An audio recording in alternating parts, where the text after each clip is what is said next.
Hi, welcome to our Facebook Live. We know it's hot outside and it's summer and we all kind of like to have those nice sweet treats when it's this time of the year. So I'm joined by Janelle and we're going to make a sweet treat for you. But first, we want to talk a little about buying frozen treats. You know, there's a lot of different options out there, whether you're going popsicles or real ice cream or gelato. What's your advice for people when they're going down the aisle and there's, gosh, 2 aisles full of things to pick from?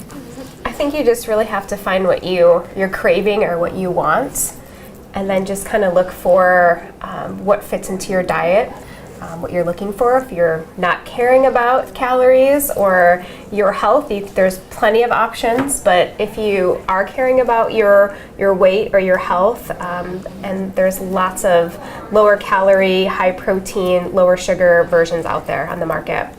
When you look at a label, what are some of the things that you maybe highlight that people look for if they are trying to watch their weight? Well, obviously, calories would be obviously on the label, so we would probably start there.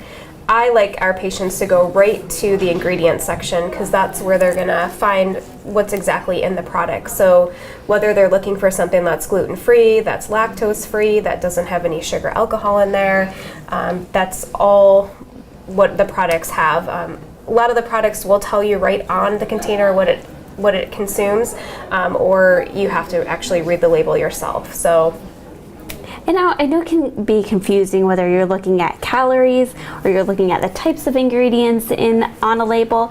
Is there one that's better than the other? Or does it really kind of depend on what you need for your body? I think it just depends on the person and what kind of diet they're following or what they're, obviously calories are the whole spectrum of everything. So I think finding something that's a lower calorie option but not full of added sugar would be the healthy way to go. That's great advice. And there's tons of different kinds of high protein or healthier ice cream, as I like to call it, including Halo Top. What are some examples besides Halo Top that you might recommend? Well, Halo Top is one brand, but there's also other brands on the market. There's one that's called Enlightened. There's the Chili Cow out there. There's Arctic Zero. There's a new brand that you've probably seen called Sola. And they have lots of other products on the market. I think Ben & Jerry's has an option too, Breyers.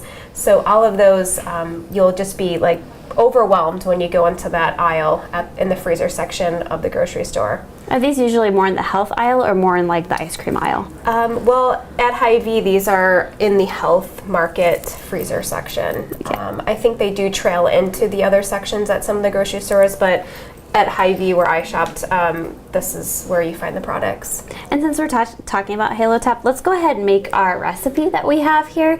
It's something really simple. I'll let you guide us through it. So this is the Halo Top ice cream cake. So when you are thinking of having a party or maybe just making a dessert for your family, this is one that I like to use. There's protein in it.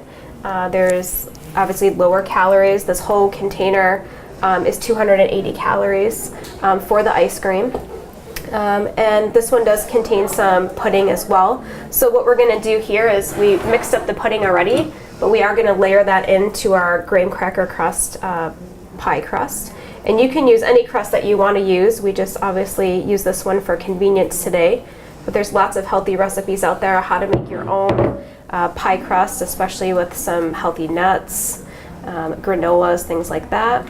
And this is just a sugar-free pudding, Yep. an instant pudding, right? Vanilla, sugar-free, yep. And there's many flavors and varieties available too with that. And then we defrosted a little bit of the Halo Top, not completely, but we are going to mix that into with the pudding. We're going to layer this on there. Yummy. And then we are going to set this in the freezer for 1 hour to set. You can obviously top it with some sprinkles. We have some fat-free whipped topping. There's also regular toppings and sugar-free toppings you can put on there. But very simple, easy. This whole container too of Halo Top has 20 grams of protein in there too as well. So if you're looking for ways to get in your protein, less calories, there is 6 grams of sugar in there, so about a little more than a teaspoon of sugar per serving. So. And tell me a little about the Fairlife milk. I know we use that to make our pudding right before we got joined by others here. Yep, I chose to use the Fairlife because it is lactose free and it also has 13 grams of protein per serving, and the calories are the same as regular skim milk. And you can find this in the milk aisle at Hy-Vee or wherever you shop. And I think I noticed on the side it says regular milk has about 8 grams of protein, so it is a little bit higher of a protein amount. It is 50% less sugar too as well, so there's 6 grams in there versus the 12 that would be in regular milk too as well. And while we're talking about recipes, you know, another one that's pretty popular is ice cream made with bananas, and that might have even a little less sugar than this does. So if your diet, you're pretty much all natural, you don't want any artificial sweeteners or any added sugar to be in a recipe, there's a really one I like to use with my family and my kids is we take 3 frozen bananas, we cut them up, we freeze them, and then we do about 2 to 3 tablespoons of unsweetened cocoa powder, and then we do about 3 tablespoons of natural peanut butter. And we blend that all together, and you can eat it immediately because the bananas are frozen, or you can freeze it and eat it later. So, you know, the calories are pretty similar in both products, you know, right around, 200 calories a serving. Obviously that with the pie crust and that with the peanut butter and the cocoa. And the protein is a little less in the banana one versus this one, but pretty comparable. Just decides on what flavors or taste that you want to have. And when it comes to this one, do you know what a serving is? Like, how much of this can I eat?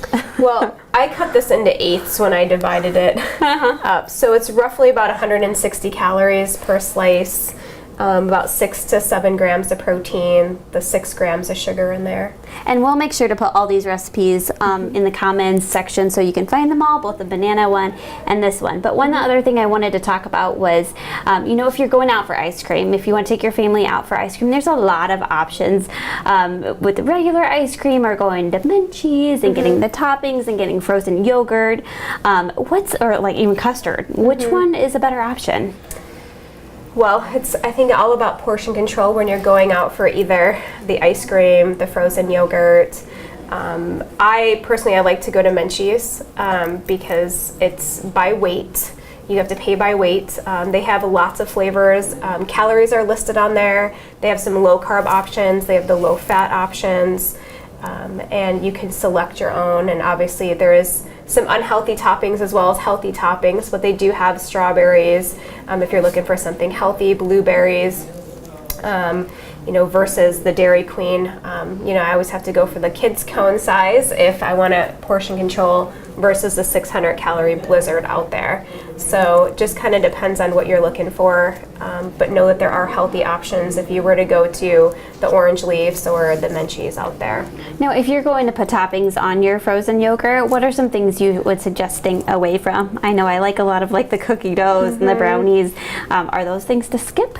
I would say definitely the syrups. They add a lot of calories for the teaspoon that you're using or the tablespoon that you're using, and of course all those crushed up Oreos that you don't know how much you're using, or the little pieces of Reese cups that they have chopped up. So I think definitely being mindful of how much you're putting on instead of just dumping it all on there. Do you have any advice around a calorie limit that you should try to stay in? I know it's probably different for different size people, but should you aim for 500 calories, 200 That just calories? depends on your intake. They usually say 150 to 200 additional extra calories a day to prevent the weight gain. So obviously that's going to be a lot if you're eating out of ice cream, because a typical ice cream cone is probably 250, 300 calories with the cone. So kind of keeping it to the small, not the large size, I would go with. Yeah. But I would just say if you're making it over 500 calories, that's probably a lot of exercise you need to do and a lot of sugar that you're consuming. Should walk there and run back. That sounds great. Is there anything else you'd like to add that we haven't talked about yet today? I would just say read labels, look for the portion size, the serving sizes on all of your products. Great. Well, thanks for joining us. Have a good day. Bye.